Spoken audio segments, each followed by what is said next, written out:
The new engines' trials were coming to an end on the North Western Railway. All the engines had performed well and had, as expected, been assigned to an engine. Sarah was shunting with Zack at Wellsworth Station. It was late in the evening and the two were ready to return home. "Well, you certainly caught on fast." "Well, you're a first-grade teacher, Zack." "Thank you. And also your experience really came in handy. You're really lucky to have worked as long as you have." "Well, Sarah, experience isn't everything. It's how you use that experience." "Oh, I see. That makes sense." And I must say, you're one of the finest shunters I've ever seen. Since... Oh. Since who?" Nothing. Let's just head back to the sheds. It's getting late."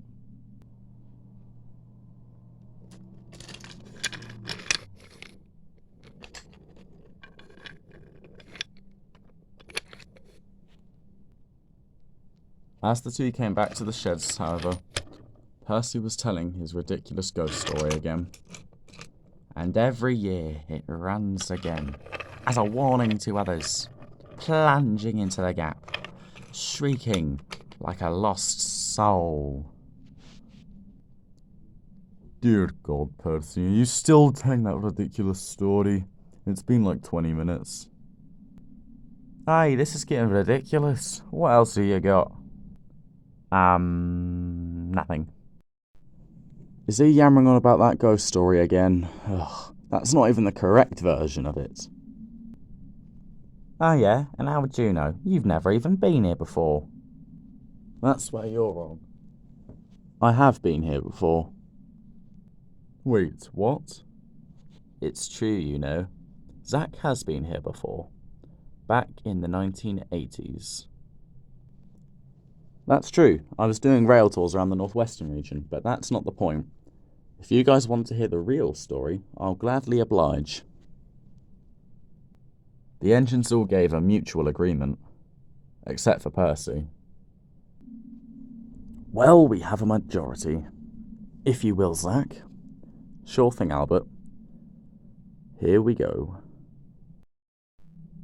Long ago, back when the NWR was in its earliest developments, there were only 4 engines.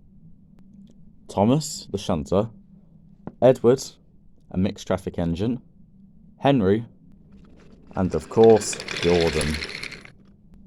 So that's when a 5th engine was loaned in from the North Eastern Railway, a J72 tank engine. He wore an experimental dark grey with green lining and NER also picked out in green. I was sent to help him learn, and he was a very fast learner, but he always kept himself to himself and had a very concerning expression on his face at all times. He had a very cold presence around him, to be sure. He worked very well with Thomas as well.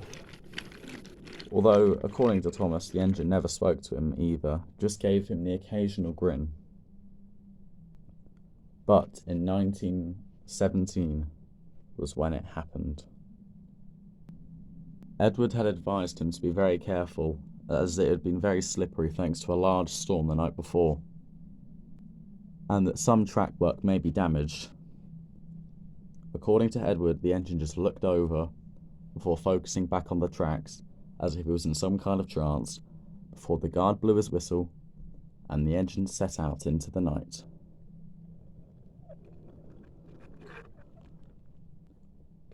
The engine's run had started off very well, but he had no clue what he was in for. The previously mentioned storm had damaged a pair of points that led towards a massive cliff. The little engine had no idea what he was in for. He was switched off the main line and heading straight for the cliff.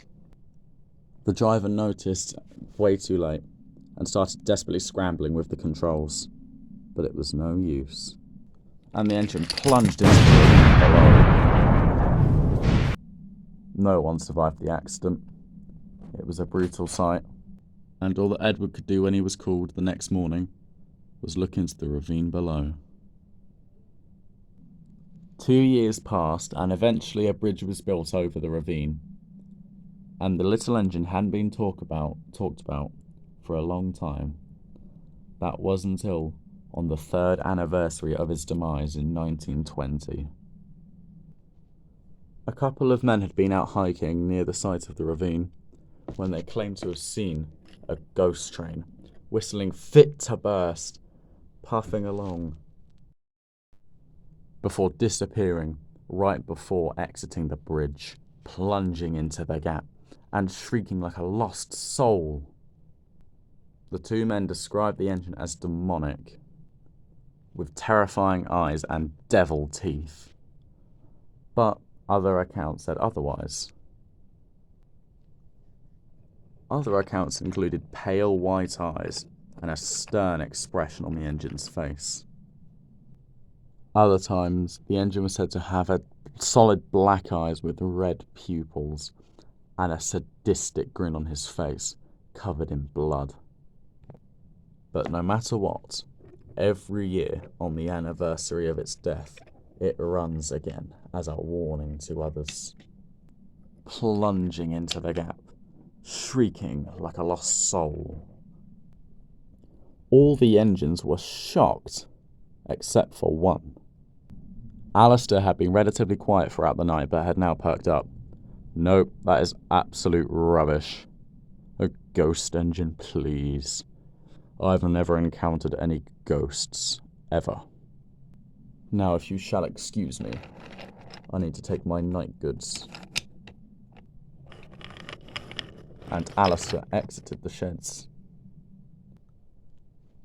Alistair collected his goods train bang on time and set out for Vicarstown.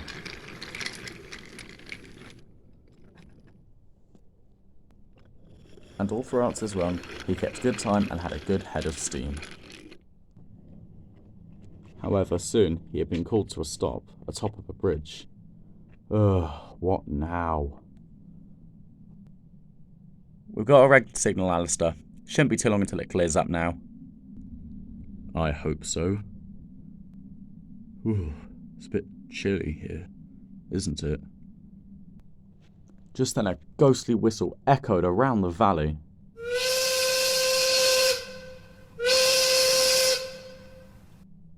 And Alistair was very startled. What? Who's there? Show yourself. Just then the sight of a grey tank engine appeared in front of Alistair. Alistair was frozen with fear as the two locked eyes.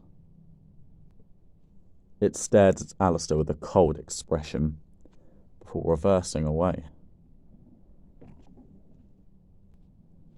It stopped at the edge of a ravine before letting out its ghostly whistle once more.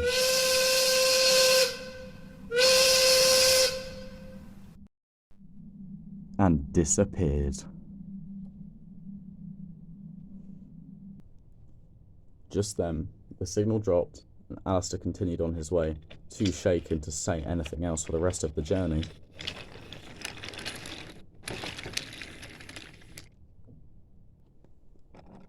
Alistair returned back the next morning.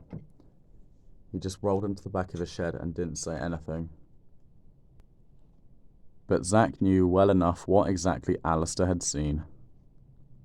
Don't say I didn't warn you, he said innocently, as the Stania 8F closed his eyes, ready to get some rest.